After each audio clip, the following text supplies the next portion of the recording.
நம் ஆண்டவர் இயேசு கிறிஸ்துவின் நாமத்தினால் மகிழ்ச்சியும் சமாதானமும் நம் அனைவரோடும் இருப்பதாக. நீதிமொழிகள் 8:13-21 முடிய.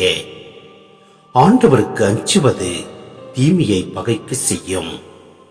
ஆணவத்தையும் இருமாப்பையும் தீமையையும் உருட்டையும் புரட்டையும் நான் வெறுக்கின்றேன்.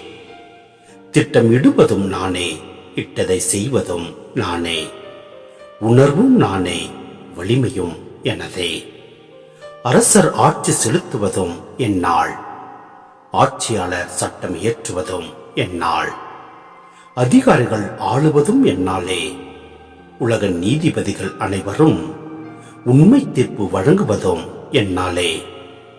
எனக்கு அன்பு காட்டுவோருக்கு நானும் அன்பு காட்டுவேன். என்னை ஆவலோடு தேடுகின்றவர்கள் என்னை கண்டுபிடிப்பார்கள். என்னிடம் செல்வமும் மேன்மையும் அழியா பொருளும் அனைத்து நலமும் உண்டு. என்னை அடைந்தவர்கள் பெறும் பயன் பசும் பொன்னை விட சிறந்தது. என்னை அடைந்தவர்களுக்கு கிடைக்கும் விளைச்சல் தூய வெள்ளியை விட மேலானது. நான் நேர்மையான வழியை பின்பற்றுகின்றேன். என் பாதை முறையான பாதை. என் மீது அன்பு கூறுவருக்கு செல்வம் வழங்குகின்றேன். அவர்களுடைய களஞ்சியங்களை நிரப்புகின்றேன். சிந்தனை: மறைநூலில் உள்ள வார்த்தைகள் கடவுளுடைய வார்த்தைகள்.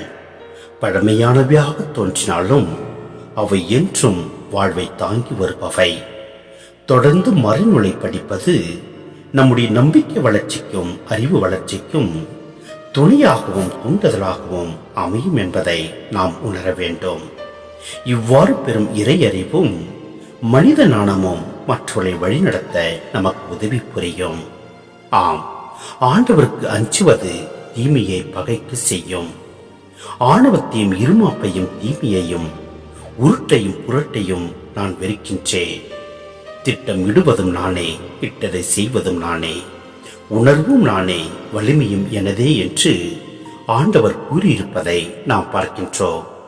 எனவே நாம் செய்யும் ஒவ்வொரு செயல்களும் ஆண்டவருக்கு ஏற்றவையாக இருக்கும்படியாக நாம் செய்கின்ற போது எல்லாம் அல்ல இறைவன் நம்மை நிறைவாய் ஆசீர்வதிப்பார், வழிநடத்துவார், நிலை வாழ்வை அளித்திடுவார். ஆமென்.